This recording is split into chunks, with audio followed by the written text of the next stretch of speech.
Hi, I'm Dr. Shiva Guide. I'm a clinical psychologist specialized in PTSD, trauma, anxiety, and mood disorders, and I'm here with Taylor Winston. We are both survivors of the Las Vegas massacre that occurred on October 1st, 2017, and we're here today talking about trauma, how PTSD develops, and today specifically in this video, why avoidance makes it worse. These correspond to documents that were put up on a website that Taylor created for us of all the documents I've been writing since the beginning of the whole process for us, this whole journey of recovery that started back in October of last year, 2017. So we just got finished with talking about classical conditioning. And maybe you can just quickly tell everybody why you think that was helpful for you to understand how PTSD develops and what the role of classical conditioning is in the development of chronic trauma and anxiety symptoms. Well, ever since, the shooting, I've had difficulties going into large crowds or, going to concerts or even maybe listening to Jason Aldean or going out dancing, and just a lot of the things that we covered in the last little video. I've struggled with personally, and just at least understanding why I hang on to those things and why they now give me either anxiety or, elevated breathing pattern, or just, makes my blood pump a little faster. I know why it does it. I don't necessarily know that it's going to help solve the problem right now, but at least I have an understanding and can start, learning more about it and trying to, fuck feelings and go do some of those things that may make me distressed.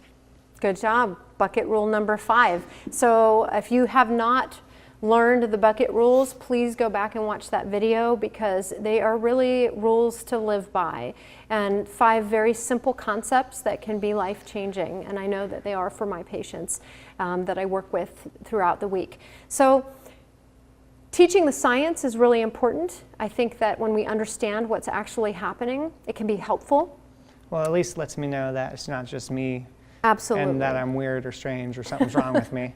No. There's actually something behind it that's affecting me, biologically. That's a wonderful point. And actually that's what I hear from most of my patients is, I thought I was going crazy. I thought that this was just me. It's just in my head. And my answer is, well, everything's in your head, right? Yeah. Like everything is in our heads. Our entire process of our existence and our day-to-day interactions with people, the way we think, how we see ourselves, other people, how we interpret temperature, sex drive, hunger, pretty much everything's in our head. It's being processed in our brains. So, well, it helps teach how to maybe process it a little better. Absolutely. And I think this is so important because sometimes we are triggered and we don't always know what's triggering us. One of the early experiences I had was 2 weeks after the shooting, I went back to Vegas. Mm-hmm. And I know that was, you were kind of going all over the place for interviews during that time, which was, as it turns out, probably really good for you because you were forced into exposure and forced to talk about it over and over again. But I know that a lot of people had not gone back to Vegas yet. Yeah. And in our group that we started, which I know you started coming in November, there were people in those first few weeks after I started the group that were already canceling concert plans, canceling trips to Vegas, canceling, what concerts in the local area or in other big cities. And so it was really important to get in there. But I went back to Vegas 2 weeks after, and I was triggered. I kind of approached the weekend with curiosity, probably because of my perspective as usually being on the other side of trauma. And I found myself in the airplane being triggered by something that I didn't even realize until a few days after, which we didn't necessarily write here, but maybe would have fallen into the category of noises. If you remember that evening, what it sounded like to have so many voices talking all at the same time is very chaotic. It was very confusing. The voices were very agitated. And that's what it sounded like on my airplane ride to Vegas on a Friday afternoon. Yeah. And it triggered me, and I found myself sitting between 2 guys sobbing the whole way there, having no idea why I was sobbing. And so I share this to explain to all of you, because I know that we've all had these experiences that even if you don't understand it, even if you don't know why you were triggered, you were probably triggered by something that your hippocampus took notes of that evening and has stored into long-term memory, so that if you ever come into a situation where your life is threatened, that you'll react in a fight, flight, freeze situation. Well, we do. I know myself personally, I still want to avoid 90% of this stuff. Yeah. You know, why maybe that will put us behind, or? It's a great question. So Taylor, you know, my patients ask this all the time. Why is avoidance bad? It feels good. And that's exactly the problem, is that avoidance works for a minute, right? Unless it works. You stay busy. True, and I know that you and probably I are both guilty of that. But avoidance is our natural tendency. It's what we want to do after we've been through something really uncomfortable or life-threatening or scary. We don't want to go near any of these things.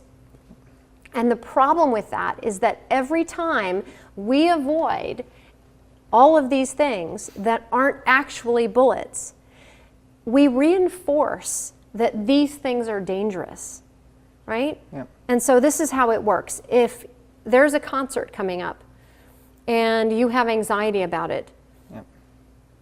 and let's say you avoid it, how do you feel? Relieved. That's and I right. didn't have to go in and stress through the concert. That's exactly right. You feel relieved. So the problem is that Taylor's relief just reinforced this idea that concerts and crowds must really be dangerous, because look, as soon as we took concerts and crowds out of the picture, all of a sudden he's good to go. And that's a problem. Because in fact, bullets were life-threatening, not country concerts or any other country events or crowds or anything like that. And so really, really important to recognize, because this is an odds ratio issue, right? Is it possible that you could find yourself in another massacre or mass shooting? Sure.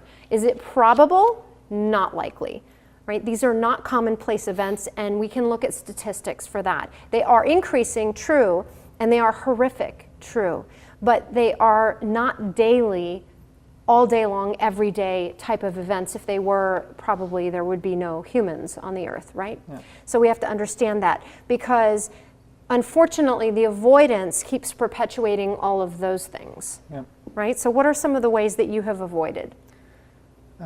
Well, I stay busy with work. Yep. I've been actively engaged in helping with, you know, our community and getting word out about maybe mental health, or just trying to keep people in our community engaged and stuff for them to do, and, you know, been building websites. So even though I've been touching on all this stuff constantly, I've really still, in the bigger picture, still been avoiding quite a bit. Yeah, and I think that for you, one thing that's really relevant is, as former military, former Marine, and a male, right? Just simply the way that we're socialized sometimes can create a lot of problems, because the other sort of standard ways that we avoid are, we avoid thinking about things, talking about things, and feeling our feelings.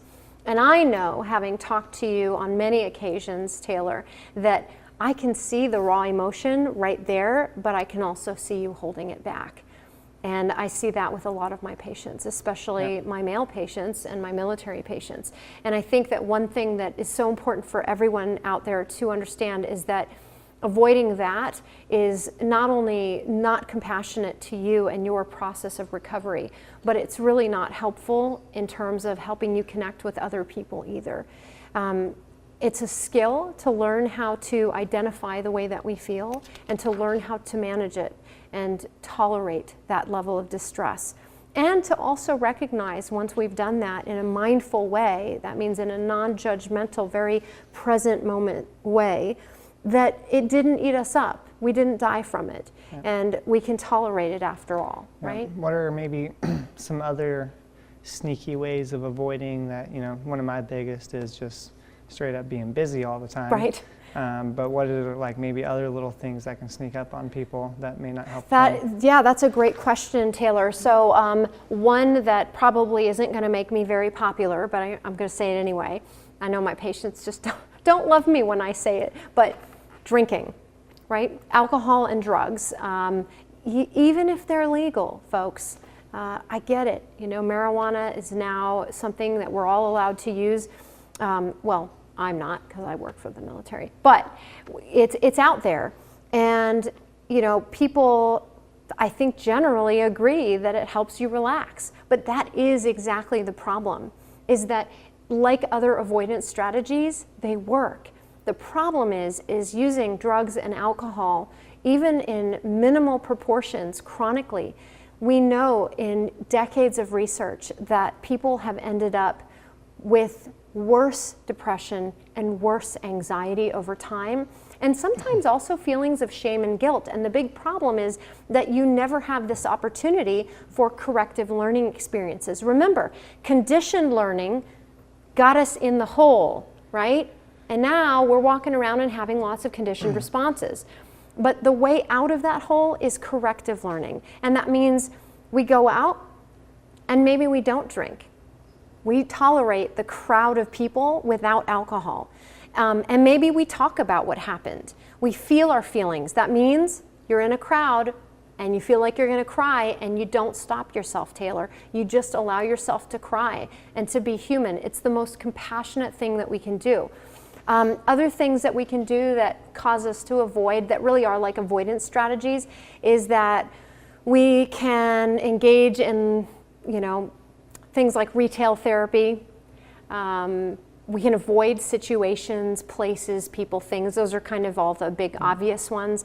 But, you know, or we can end up going out, but always taking a friend, always taking our spouse, always taking our fur baby. Yep. Right? And that's why, even with my patients, unless absolutely necessary, I do not recommend, recommend service animals, because we're talking about a really functional, young, resilient population. We are resilient. Most people recover. And the more you depend on a substance or a thing or a person, then the more you have to strategize. And we're trying to learn to live a life without strategies and without all of these crutches that make us feel a little bit less anxious in the moment, but don't help us in the long run, right? We want to be able to get up and go any time of day, go anywhere with any kind of friends, and not have to ask a million questions about where, when, what, and who, yep. Right? Because that just feeds our anxiety. Well, I think got a very good understanding of it. I guess just got to start practicing it. And yeah, no avoidance. Yeah. No avoidance. I'll try, Doc. Okay. All right. So hopefully all of you have learned a little bit more about not only classical conditioning, but the problem that it causes in really leading us to want to avoid and stay away from these things that end up being triggers. Unfortunately, there are no shortcuts. There's only one way through this for your recovery. And sometimes, and I tell my patients this all the time, sometimes things get worse before they get better. So maybe be prepared for that and understand the worst is not going to hurt you. It's just going to really suck. It's going to feel terrible. But fuck feelings. If it's healthy, let's do it anyway, right? And that's bucket rule number 5. So I hope that this has helped. If you want to read more on this, then please refer to our documents on route91therapy.com. and specifically the one that is titled Why Avoidance Makes It Worse. Thank you.